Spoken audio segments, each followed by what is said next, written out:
The 2017 M2 driver been re-released for the end of this year going into 2020 from a few companies and websites for a price of $249. Question is, would I still recommend it?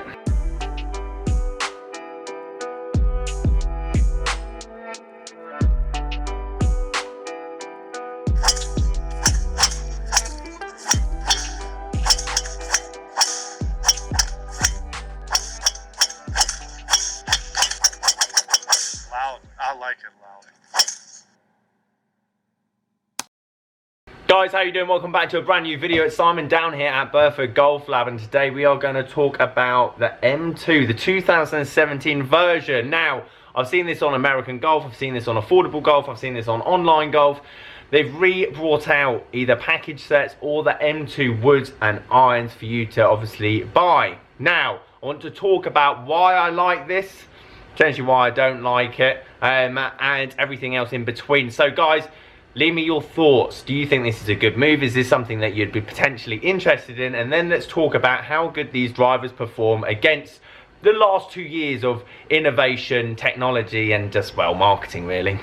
Now, this head is still the head that I gamed today. I've got an X-stiff shaft in it. It's an inch shorter than standard, just so that I can hopefully find a fairway. And overall, I was really happy with it. Now, I did have the M2 2016 version, which is the black and gold one, which far superior, good-looking club. And also, even though this has got the geoacoustic technology, it sounded a lot better. It was slightly deeper head. Overall, I preferred it, but I cracked the face. Therefore, it got replaced, and then I got sent this.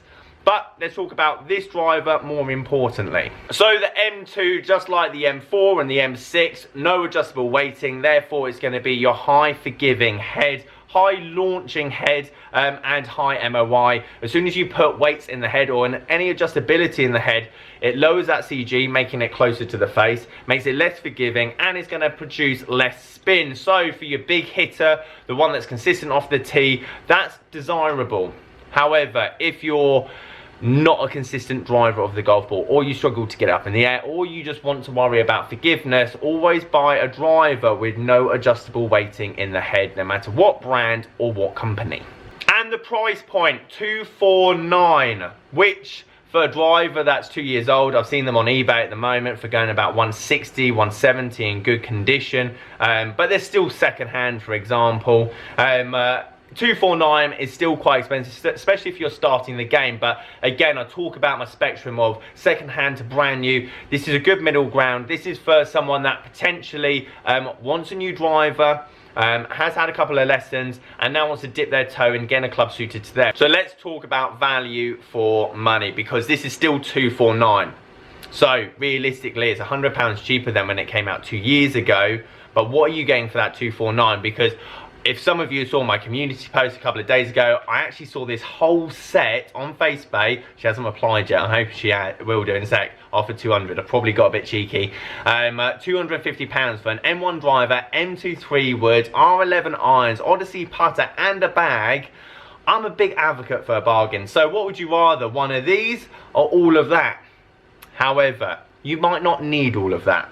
And again, those clubs, especially if you're starting to take the game a bit more seriously, you probably just need something in the bag, especially if you're looking at a new driver that's potentially a bit more stiffer, or potentially a bit more forgiving, or potentially something a bit more high launching, depending on where you are in your game. So, price. Yes, it's on the high end, but the boys have got to make some money. At the end of the day, they're not a charity, so they're going to want to make some money.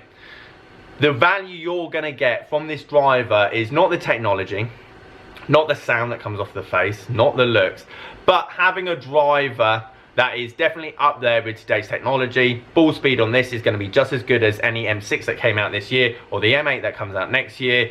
But you're going to get someone to tell you with a launch monitor whether you're spinning that well, launching it well, and obviously your dispersion is tighter. So this is kind of my bargain club fit choice. We can't do this because obviously we haven't got any M2s, but American Golf can, and you just got to make sure that you get someone behind you when you're testing it actually know what they're talking about. One of the big disadvantages I see with this, especially product testing, and again, I like the idea that American Golf have obviously got where you can go and try and test this, and I will go and try and test this at an American Golf, I imagine that they're going to have to take these up for testing. I can't imagine they have a fitting cart just like they would have for all the M6 stuff. They're going to have to tape it up because that is stock, that is money, that is value. They can't let loads of drivers just perish. Now, my top tip here is if you go and try a driver and you get to hit it on a monitor and the guy says it's spinning great with tape on the face, then as soon as you take that tape off and you go and take it out of the shop, unfortunately it's going to be spinning more, therefore potentially spinning too much, and you're going to lose a lot of distance. So, in the fitting, speak to the guy and just say, I want the driver to be spinning at about 1500. Almost nose diving out of the sky. Because, and tell him this, or her, as soon as you take that tape off, that driver's going to be spinning at a perfect amount, or a perfect amount for your club head speed. There's no perfect science for this, but out of all the drivers I've hit and tested, and with tape and not with tape, is about 1,000. You can minus 1,000 RPM in backspin, which basically equates to another 20 odd yards depending on how you're hitting it. Make sure that when you're using tape on the face, you're taking those numbers with a pinch of salt. And overall, dispersion is more key than distance. I don't want you to hit one great drive and then 9 rubbish ones. You need to be a consistent driver with all of them and all over the face. Right, enough talking. Let's give this a hit. I'm going to talk through all the 3 shots. I'm just going to hit 3 consecutive ones.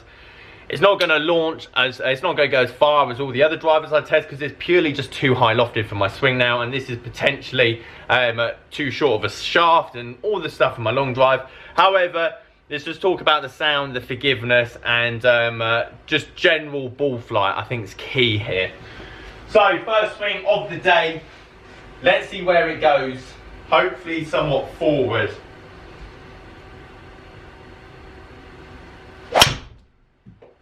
Nice heely one. That's going to spin a lot. One thing I would say as well, for people that struggle for like consistency, getting a shorter shaft, I highly recommend. It's probably one of the best things I ever did for my golf game, especially when I was playing competitively, is to get that driver cut down. Now, it feels weird because my competitive driver is 48 inches long, so I'm not quite used to playing with it nowadays, but when I was, it felt really comfortable.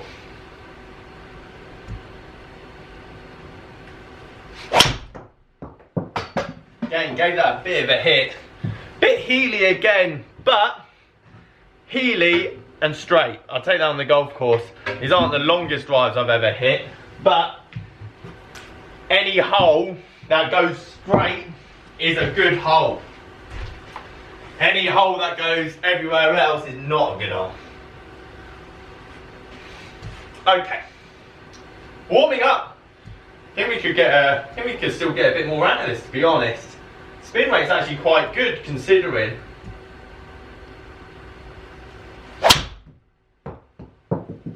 Played a high toe draw. That could be big.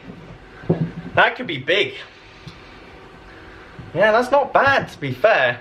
And one thing I do want to reiterate is that ball speed, all the testing I've done between driver to driver, ball speed rarely changes. Like, yes, there might be a bit of change on a robot, and there's so many parameters golf club manufacturers have to stick to make sure that they're legal. I mean, you've seen this year, especially with tour players, their drivers not conforming. So it's such a fine line. What can they do? Even Taylormade this year said this is the fastest face we can produce. So I'm really interested to see what they bring out this year. However, if you hit out the toe or the heel, you're going to lose 10 to 15% of your ball speed regardless of the technology. So find a driver that you consistently hit out the middle. On average, is going to be further and longer purely because you're hitting out the sweet spot. If you're getting one drive out of 10 that is 5 miles an hour faster than the rest, great, but then the rest of your drives are all over the place. Pure technology does not help ball speed. Swing and centerness of strike definitely does. Okay, so there you have it. Would I recommend this driver in 2020? I wouldn't not recommend it. Basically, if you're looking for a new driver to up your game, potentially get club fitted, this is a good starting point. Have a look at the numbers, see what it produces, does it go further in your driver? Then potentially, if you had the chance to get a free club fitting or a demo day, and trust me, a lot of golf clubs and a lot of pro shops have them, potentially go and try the new 2020, whatever it might be. And if the numbers and the shaft and the loft is perfect, then choose whichever one is better for you, as well as taking consideration of the price. I think for what you can get in terms of technology, price, brand new, never been touched, and knowledge of some guy telling you this is good for you, $249 I think is a pretty decent price. So that's my opinion, that is my suggestion, and potentially a good idea going into next year. So guys, there you have it. Thank you ever so much for watching this video. As always, if you like this video, leave it a like, subscribe if you are new, and I'll catch you later.